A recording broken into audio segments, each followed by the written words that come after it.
मरने के बाद आत्मा कितने दिन घर में रहती है? मरने के बाद जलाया क्यों जाता है? शरीर नश्वर है और हम सभी को एक न एक दिन यह शरीर छोड़कर जाना ही है। लेकिन शरीर में मौजूद आत्मा हमेशा अमर रहती है। आत्मा एक शरीर छोड़कर दूसरे शरीर या योनि में प्रवेश करती है। इस बारे में तो हम सभी लोग जानते ही हैं। लेकिन मरने के बाद आत्मा कितने दिन घर में रहती है, इसकी जानकारी बहुत ही कम लोगों को होती है। लेकिन आज हम इस आर्टिकल में इस बारे में चर्चा करेंगे, इसलिए हमारा यह आर्टिकल अंत तक जरूर पढ़ें। दोस्तों, आज हम आपको इस आर्टिकल के माध्यम से बताने वाले हैं कि मरने के बाद आत्मा कितने दिन घर में रहती है तथा 13 दिन के बाद आत्मा कहाँ जाती है। इसके अलावा इस टॉपिक से संबंधित अन्य और भी जानकारी प्रदान करेंगे। मरने के बाद आत्मा कितने दिन घर में रहती है। मरने के बाद आत्मा परिवार वालों के मोह में पड़ रही होती है, इसलिए आत्मा परिवार वालों के मोह के कारण 13 दिन तक घर को नहीं छोड़ती है। जब घर वाले 10 दिन होने के पश्चात पिंडदान आदि करते हैं, तब जाकर धीरे धीरे मरने के बाद आत्मा घर को छोड़ती है। 13 दिन के बाद आत्मा कहाँ जाती है? 13 दिन होने के पश्चात आत्मा अपने लिए नई योनि की तलाश करती है। नई योनि की तलाश करते करते आत्मा को 47 जितने दिन लग जाते हैं। अगर किसी व्यक्ति की आकस्मिक या दुर्घटना में मृत्यु हुई है, तो ऐसी आत्मा 47 दिन से भी अधिक दिन तक धरती पर भटकती रहती है।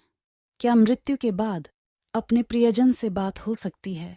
मृत्यु के बाद अपने प्रियजन से बात तो नहीं हो सकती है, लेकिन मृत्यु के बाद हमारे प्रियजन हमें सुन सकते हैं तथा कुछ इशारा या संकेत आदि भी देते हैं, जिसके बारे में हमने नीचे कुछ जानकारी प्रदान की है। ऐसा माना जाता है कि मृत्यु के बाद हमारे प्रियजन हमें सुन सकते हैं। आप उनसे मदद की प्रार्थना कर सकते हैं। काफी बार आत्मा हमें कुछ आहट या खांसने की आवाज से इशारा देती है, जिससे हमें यह महसूस होता है कि हमारा प्रियजन हमारे आसपास ही है। काफी बार प्रियजन असामान्य तरीके से उनकी मौजूदगी का संकेत देते हैं। प्रियजन को मरने के बाद हमारे बारे में सभी जानकारी का पता चलता है। अगर हम प्रियजन के बारे में अच्छा सोच रहे थे, तो उन्हें पता चल जाता है, और अगर हम प्रियजन के बारे में कुछ गलत सोच रहे थे, तो इसके बारे में भी उनको पता चल जाता है। इसलिए कहा गया है कि किसी के भी बारे में बुरा नहीं सोचना चाहिए, क्योंकि मरने के बाद आत्मा को सब कुछ पता चल जाता है। मृत्यु के बाद शव को अकेला क्यों नहीं छोड़ा जाता?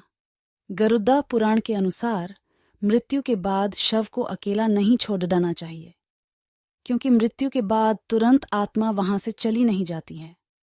वह वहीं पर मौजूद होती है तथा अपने शरीर से थोड़ा बहुत जुड़ाव बनाए रखी होती है। अगर आप मृत्यु के बाद शव को अकेला छोड़ देते हैं, तो आत्मा को और अधिक दुख हो सकता है। इसलिए मृत्यु के बाद शव को अकेला नहीं छोड़ देना चाहिए। मरने के बाद जलाया क्यों जाता है? मरने के बाद सिर्फ शरीर ही बच जाता है, और शरीर कुछ काम का नहीं होता है। इसलिए शरीर को 5 तत्वों में विलीन करना जरूरी हो जाता है। इसलिए मरने के बाद शरीर को जलाया जाता है। दोस्तों, हम आशा करते हैं कि आपको हमारा यह मरने के बाद आत्मा कितने दिन घर में रहती है और 13 दिन के बाद आत्मा कहाँ जाती है, वीडियो अच्छी लगी होगी। धन्यवाद।